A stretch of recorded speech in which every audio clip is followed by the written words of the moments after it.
Hello world, welcome to another Too Many Notes, recorded live from Camp Acapella. I want to talk about something that's very close to my heart. In fact, it's my motto, my life's work, and that's the phrase harmony through harmony.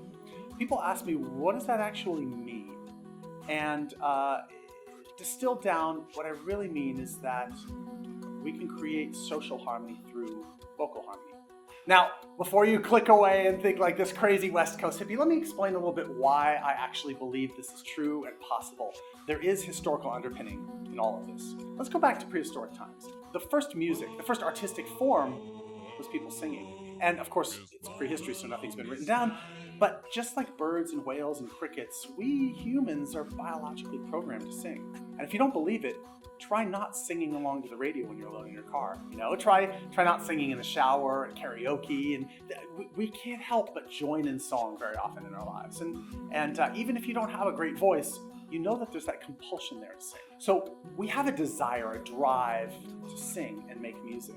And it's been there throughout human evolution. Every culture has its own tradition of a cappella singing and harmony. People would gather together around the fire at the end of the hunt, at the end of the harvest, and they would tell stories, and they would share and connect and commune through song. And then you see this throughout history. The oldest notated music, in fact, our 5-line staff was created by Guido d'Arezzo in the year 1000, specifically to notate Gregorian chant, which was a cappella. You go to madrigals and the 1400s or whatever, those songs, there were sacred madrigals, but there were secular ones as well, and they were racy pop tunes, all these fountains spurting and people dying in each other's arms. This was like an Usher tune back then. It was as close as they could get to the line before they were beheaded. You have vocal music everywhere. You used to go into a pub, you'd hear everybody singing pub songs. If you went to a college, everybody knew the school fight song. They knew the school alma mater. They gathered together hundreds, thousands of people, and they would sing together. All these classic novels, after dinner, people retire to the parlor, and they make music together.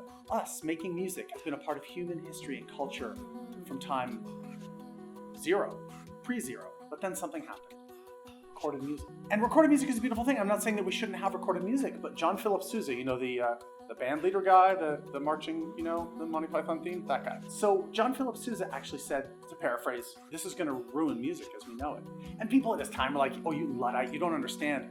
But he actually did understand something, and that is, as music became more pervasive, people didn't need to make it as much. And so music went from the purview of everyone to just a few. And then we started to think let's put Pavarotti on stage and everybody else should be in the audience and just shut up and listen. And that has had some negative effects. First of all, music education in schools has dropped down. So it used to be Pythagoras. Back, in the ancient Greeks, he believed there were 5 essential subjects that people should know and study.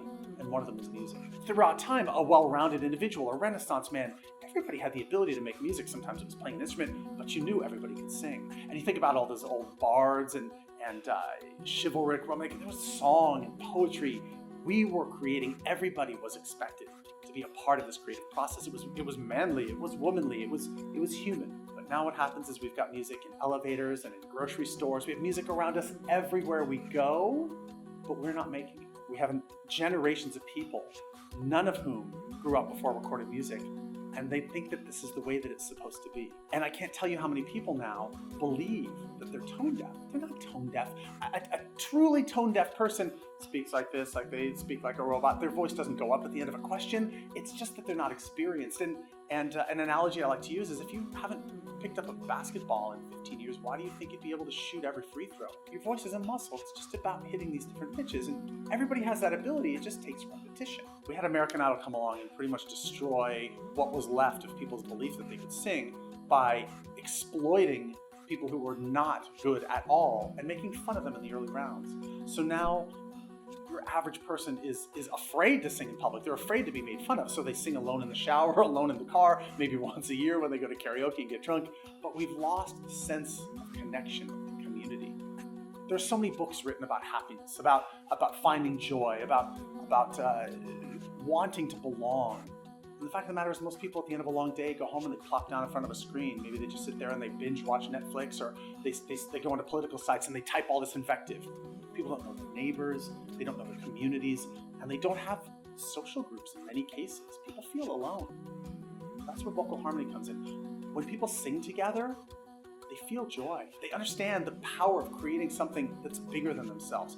One voice is beautiful, but voices raised together in song is glorious. It's gorgeous. And frankly, people are realizing this now. I think that's part of the reason why Pitch Perfect and Glee and the Sing Off and Pentatonics and Straight Out Chaser and Home Free, the acapella is exploding right now, in part because people want to feel that sense of community and connection that comes through acapella. And now we're beginning to get the real sound of harmony around ourselves, as opposed to the kind of over auto-tuned sound of current pop music. It's so perfect, it's so robotic, the humanity's been stripped out of it, and people need humanity in their lives. That's nice, but what's the real value of acapella? Well, when you're sitting in a room, be it a collegiate acapella group with 15 people or a choir with 40, you begin to realize and learn and understand the depth of the power of diversity.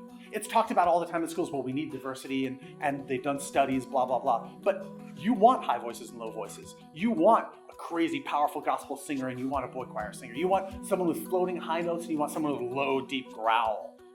And you want people with different backgrounds and perspectives, because your music is better, because you learn more.